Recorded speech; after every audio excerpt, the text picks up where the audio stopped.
Posible daw magkaproblema ngayong Disyembre sa pagde-deliver mula China ng mga makinang gagamitin para sa automated election sa 2010.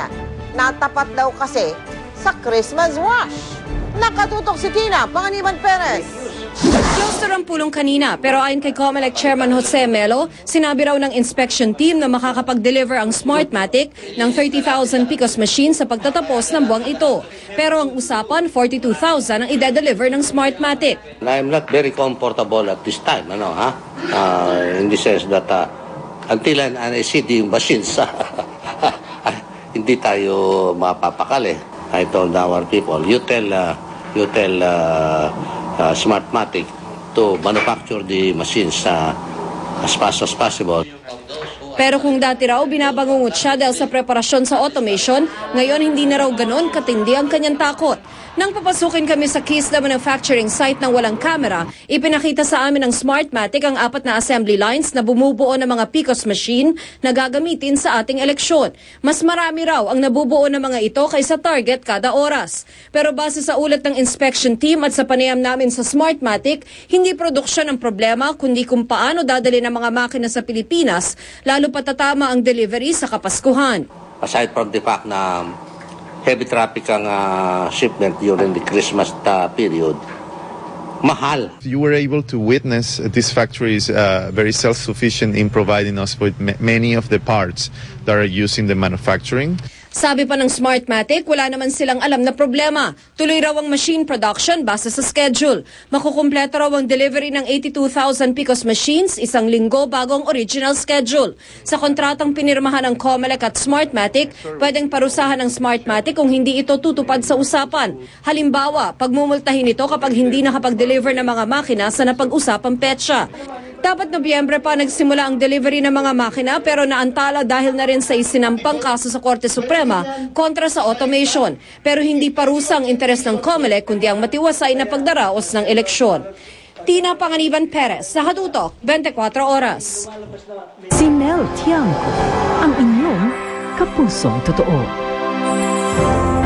Kung akala ninyo lahat malamig at puro fog ang mga lugar sa atok sa Benguet, sa isang lugar na pinuntahan namin doon, magugulat kayo sa aming natuklasan. Sa daan, mapapansin ang mga kung tawagin nila ay tram line.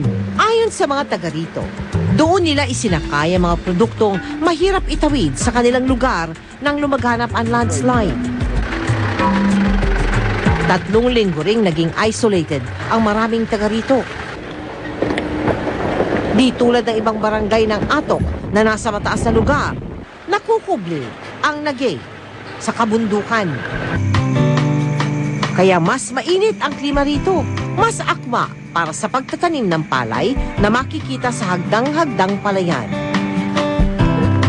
Kaya naman ang pagod at pagkatagtag dahil sa layo at lubak ng biyahe, tiyak mapapawi sa napakagandang tanawin. Dito, kahit nasa lantari ng bagyo, hindi limot ang Pasko. Kaya nang iabot natin ang dalang regalo, kitang-kita ang pagsaya ng mga bata rito. Kaya ko lang silang nakitang talagang nakangiti ba? Ang mga taga-bono, mga magulang ang ating hinabilinan. Ang kanilang uuwian, 2 hanggang 4 na oras na lakaran sa bundok.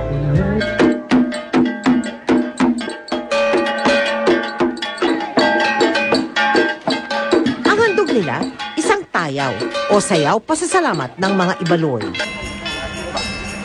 Kay gandang pagmasdan ang mga pula nilang balutan na tila nagpatingkad pa sa lunti ang palayan. Ay, kaganda. Ipinaabot din natin ang tayaw o ang tradisyonal na sayaw ng pasasalamat mula sa mga magulang ng Ibaloy para sa ating mga donors, sponsors at volunteers na walang sawa sa pagtulong. Salamat din sa AFP at sa McBride Logistics na umaalalay sa ating grupo habang tayo ay nasa Benguet. Samantala sa mga nais pang magpahabol ng inyong pamasko, maaari po kayo mag-donate sa aming bank account o kaya ay mag-log on sa www.kapusofoundation.com. Susunod! Sa bansang Lithuania, mga aso nagkarera habang inihila ang mga amo. Nakailang gintong medalya na kaya ang Pilipinas sa ginaganap na Southeast Asian Games? Marian Rivera, may maagang pamasko sa mga batang kapuspalad at iba pang mga